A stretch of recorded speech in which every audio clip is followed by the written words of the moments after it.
Now this is the kind of hospital appointment I want to have.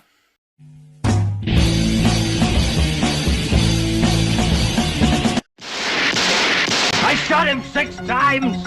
I shot him in the heart! This man, he's not human! What is up everyone, Movie Worm back again with another review, and this is going to be for the 1981 film Halloween 2, and it's directed by Rick Rosenthal and stars Jamie Lee Curtis and Donald Pleasence. This takes place directly after the events of the original film on Halloween night in 1978. Michael Myers is still on the loose and follows Laurie Strode to Haddonfield Hospital, attempting to kill her once again.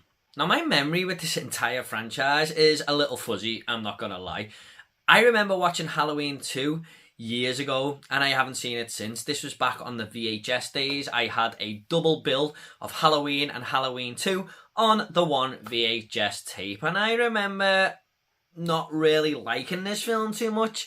But what are my thoughts all these years later on this rewatch? Let's find out. Now I just got to talk about the first 20 to 25 minutes of this film first, because the only way to put it was that it was pretty damn awesome. So it takes place directly after the events of the original, and Sam Loomis has just shot Michael Myers over the balcony, only to look over and there is no one there. Michael has escaped, so he literally just walks out of that house, and that's where this film starts. And he turns to the neighbour and says, "I need you to call the police." And the neighbour turns to him and says, "Oh, do I have to? I've been trick-or-treated to death tonight." And Loomis just turns to him and says, "You don't know what death is." And then the music starts, the opening credits begin to roll, and there is a pumpkin in the corner, kind of like the first movie. But in this one, the pumpkin kind of opens up to this skull, and the music is just in the background and stuff, and I'm just like, wow, this is awesome. But what tells me about that skull opening after the pumpkin is that there's going to be a lot more bloodshed in this movie, and it's going to go for it, and boy, did they do that. But once that's out of the way, I just sat back and really took everything in. It just got this weird, cool feeling, if you like, of Michael Myers stalking the streets while there are news reports of him in people's houses on the radio that he is loose. And we kind of see it all from his point of view. He's going into people's houses, robbing a butcher knife, ready to kill someone else. And we see Loomis frantically looking around the streets for him. And Michael is just watching all this unfold, knowing that he has caused a little bit of mayhem there. And, you know, everyone's out to get him. But the way he just moves around the shadows and stuff of Haddonfield, through people's back gardens and stuff, I just thought it was all very well constructed. Now, people are just terrified on the streets of Haddonfield listening to these reports. They're really on edge. And I feel like as these scenes play out, the whole vibe of it makes you feel that the legendary icon of Michael Myers is starting to grow within movie history here. There's even a conversation later on with a nurse and a work colleague, and she says, "Oh yeah, my friend seen Michael Myers a couple of nights ago there," and this other guy who works there shoots her down straight away and says, "He only escaped last night. What are you talking about? Your friend's lying." And that to me just says that already urban legends and made up stories of Michael Myers are getting out there and just becoming the town gossip, if you like, even if it's true or not. What I'm trying to say is he's becoming a little bit of a celebrity in Haddonfield there, for all the wrong reasons. Can you imagine what these residents are going to be telling their grandkids to scare them many, many years later of what happened in their hometown? I mean, for this character to lie about it already, and it's only been one night, just shows that he is the talk of the town for sure. And when he snuck into that young girl's house at the start of the movie, and she's on the phone, I was expecting Michael Myers to come from behind her and kill her, but oh my god, he just jumps up out of nowhere there and basically covers the screen, and I'm not gonna lie, I absolutely jumped out of my skin. Now, thankfully, this film is not like Candyman Farewell to the Flesh, a sequel that suffers from too many jump scare moments and, you know, tries to catch the viewer out so many times. It's basically only this one moment. Halloween 2 is much smarter than that. But this was a great jump scare, and I got my arse handed to me in this moment, for sure. And later on, this movie's location does move to Haddonfield Hospital. Now, I always think that horror films that take place in hospitals always seem to be a lot more creepy, and Halloween 2 is one of the most famous horror films to do this for all the right reasons. I just want to give a lot of credit to director Rick Rosenthal here for utilising this location to the best of its ability. He kind of uses the camera like CCTV, just watching Michael Myers stalk these dank hospital hallways. And he uses a lot of the camera behind Michael as well, but you don't see the whole of Michael. It's kind of over the shoulder and stuff, and it just worked so well on screen. I wouldn't say it's on the level of John Carpenter in the original film, but he done a really good job here, I must admit. And going back to the first 25 minutes, like I said, it's all brilliantly constructed there, but that is all down to Rick Rosenthal for pointing the camera in all the right places. There's a moment just before the hospital where Michael walks into this guy with a radio, and the music starts up and stuff. It's kind of like Lonnie in the first film, where he kind of just runs into Michael there. But then Michael just proceeds to go towards the hospital. He's kind of like a man on a mission. But we're over the shoulder and just sort of follow him where he's going as his little sidekick. It's almost like we're egging him on a little bit to go and cause some mayhem there. I love the way Rick Rosenthal also integrated this into the kill scenes too. There's a moment where Michael just appears from the black background there. Now I know Carpenter done that in the first film, but it still looked awesome in this movie.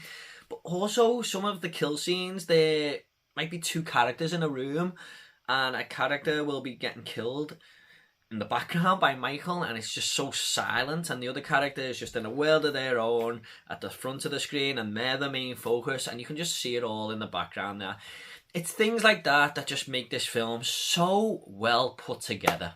And speaking of the kills though, there is plenty of bloodshed here. Now if the original just done it at the start of the slasher craze there and kept it nice and simple, Halloween 2 takes all of that from the subgenre, eats it all up and spits it right back out at the viewer, because we have things like needles being penetrated through eyeballs here. There's a scene where a nurse is drowned in boiling water, which is one of the best scenes in the entire film, and one of the more memorable and talked about ones amongst horror fans. There's also hammer claws to the head and plenty of slicing and dicing from Michael Myers with his favourite Halloween butcher knife there. Or should I say a scalpel in this film? Yeah, he uses the hospital tools here. And Michael Myers himself is brilliant in this film.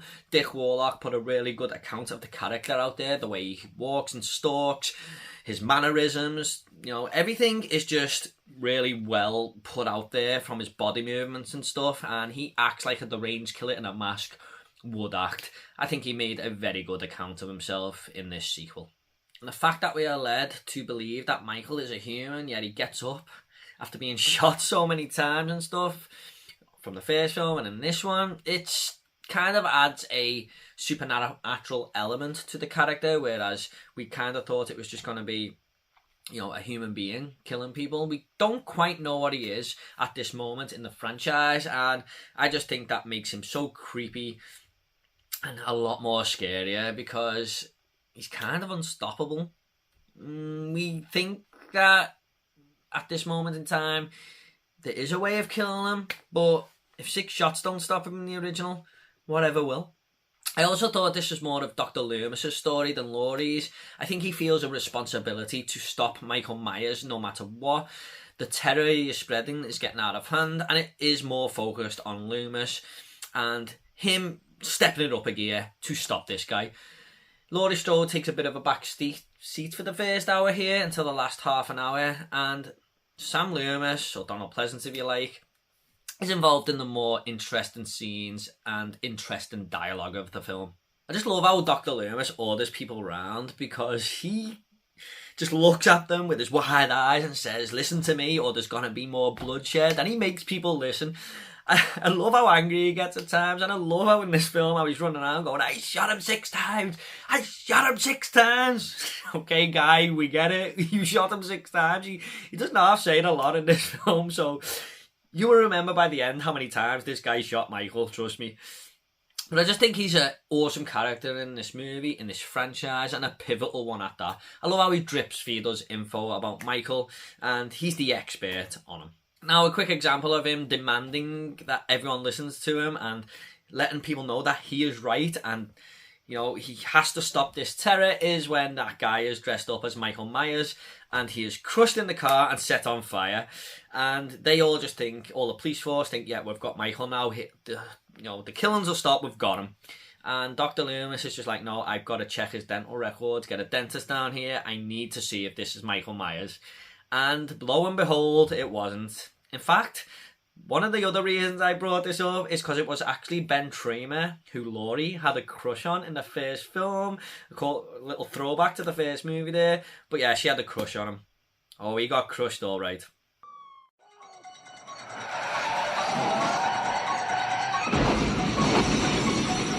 Now, there's a certain big plot point that happens towards the end of this film, and John Carpenter has labelled himself, this story point, as terrible.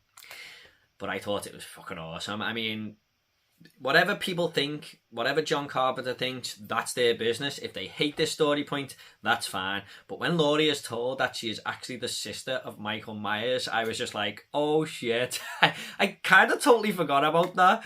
And it just worked for me. I thought that was an awesome curveball to throw in. It added so much more to both characters, really. It explains a lot of the reasons why Michael's coming after her. And it just give that little bit of an oomph and something special to this sequel. That girl, that Strode girl, that's Michael Myers' sister. I also find it funny that Laurie never actually knew that it was Michael Myers who was coming for her in the first film. I assumed that she did, but when you think about it, she's never actually told. Michael Myers. Michael Myers? Yeah, he was the guy that was after you. Now, there are a few things about Halloween 2 that do bring it down a little bit. As good as that opening was with the music and stuff, when Donald Pleasence says, "You don't know what death is," and the credits roll, I do not really like this theme tune. It's a little bit too different to the original. I kind of just wish we had the John Carpenter original in there, just to give it that better effect. I mean, that opening would have been elevated even more if it just had that classic theme tune in there. Also, as good as Dick Warlock is as Michael Myers in this film, being brutal as hell, I just think the look of him sometimes did have a bit of a negative impact compared to the first film, because he's a little bit shorter in height, he's a little bit slimmer, and even the hair on his head kind of looked plastic at times, just in certain scenes there. Now, I still think it was a great performance, the way he walks and everything, so I'm more talking about the look of him at times, but he still looked quite good, just not as good as the first film there. There's a couple of character decisions as well that kind of pissed me off in this movie. One of them is when a nurse runs out of the hospital and she's about to drive away in a car, and then she notices that every tyre in the parking lot has been punctured by Michael Myers, obviously, and she runs back into the hospital, and I'm thinking, is it that far of a walk to go to Haddonfield or even run? You know, you've got a pair of legs, bitch. Go and get help. But no, she goes back into the hospital. I'm like, what are you going to do? Go and get some puncture kits and let everyone escape in their cars when you fixed all the tyres? Go and get help from the town. There's also a moment where the nurse I was talking about, who gets killed in the hot tub, she's just had this warning for being late. She's late all the time, and it's like, if you want to keep your job, you better be on time. And halfway through the film, she decides to risk her job anyway and get in the hot tub with this guy who she works with. I'm like, would anyone really risk their career like that? Especially after just having a major warning from your boss.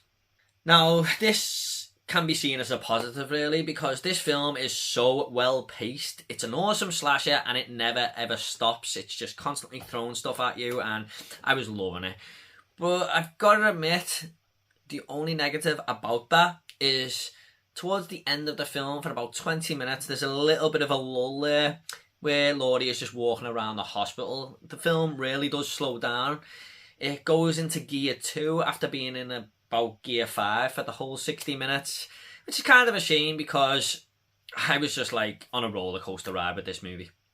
Thankfully, this film does pick up though, and it has a badass ending. Loomis sacrificing himself to kill him and Michael together by lighting a fire and just blowing each other up, and then Michael walking along on fire there towards Laurie and then just collapsing to the ground. I thought that was a fucking brilliant climax and a very fitting end to an awesome slasher sequel. Now, I have seen these movies and the reviews are coming, but I was very intrigued at this point to see how they were going to bring Loomis back in parts 4, 5 and 6, because when I watch this film, man, I'm just like, that motherfucker is dead. So, like I said, my memory is a little bit fuzzy with the franchise, but more on that in part 4's review. However, I had a great time with Halloween 2. It is now one of my favourite horror movie sequels, if you like. I just thought it was an absolutely brilliant slasher. And who knows, maybe that score will grow on me, because this won't be the last time I watch this film, that's for sure. I will be very, very surprised if in my ranking of this Halloween franchise, which I'm going to do after all of these reviews, that any of the sequels beat this one. I'm just going to go ahead and rate this movie now. I'm going to give Halloween 2 an 8 out of 10. Thinking back now, that double bill VHS I had kind of would go perfect together. Watching Halloween the original and this right after each other there, wouldn't it? Pick a perfect Halloween night, if you like. So now I understand why they were on the same tape. Not just because they're in the same franchise, but they go together perfectly. Okay, at the end of these reviews, I always like to leave a little fun fact. Now, a fun fact for Halloween 2 is that Dick Warlock, when he was playing Michael Myers on set, seen Deborah Hill, and Deborah Hill was just watching over everything, who produced the first Halloween movie, of course, and he asked her if his walk was okay, was it too slow, and she was like, no, it's fine, you just keep doing what you're doing. And in an interview after the film's release, Deborah Hill criticised him for walking too slow. This really angered Dick Warlock, as he stated that she could have given him some pointers if she didn't like it, instead of just remaining quiet and, being a bit more braver towards him, if you like. Okay guys, I hope you all enjoyed this Halloween 2 movie review. So if you want to see the original Halloween review, that will be down below in my Halloween review playlist, along with all the future reviews coming. We've got Halloween 3 Season of the Witch next, a first time watch for me, so look out for that video. That'll be coming next. And what do you think of Halloween 2? What do you think of the Halloween franchise in general? Do you think this is an awesome sequel? Do you think it's a lackluster one? Let me know in the comments down below, and I'll try and get back to every single one of you, I promise. Don't forget to like and subscribe to this channel, and it will really help me out, and you don't want to miss the rest of my Halloween reviews now. So take it all easy, guys, and I'll see you all in the next video.